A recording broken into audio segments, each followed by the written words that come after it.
Hello everyone, Susmita's daily blog চ্যানেলে আপনাদেরকে স্বাগত জানাচ্ছি।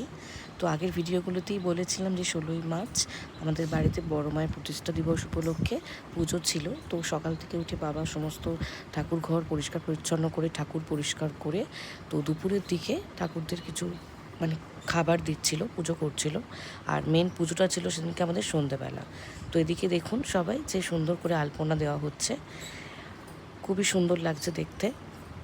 দ্বার ঘট বসানো হয়েছে আর ওদিকে আমার মা রেডি হচ্ছে পুজোর জন্য।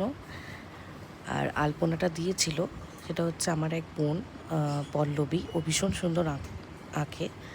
তো খুব সুন্দর আলপনা দিয়েছিল, অনেকক্ষণ ধরে অনেক ধৈর্য নিয়ে, খুব ভালো লেগেছে আমার। আর এদিকে হচ্ছে আমার মা দিদুন সকাল থেকে উঠে সমস্ত ভোগ রান্নার জন্য ঠাকুরের আনাজপত্র কেটে রেখেছিল। তো এখনও কিছু জোগাড় বাকি ছিল, তো সেগুলো করছে বসে। এদিকে আনাজপত্র কাটা হয়েছে, সমস্ত রান্নার জন্য সমস্ত সরঞ্জাম রেডি করা ছিল। তো ভালো লাগলে আমার ভিডিও অবশ্যই আপনারা একটি লাইক, সাবস্ক্রাইব আর শেয়ার করতে কিন্তু ভুলে যাবেন না।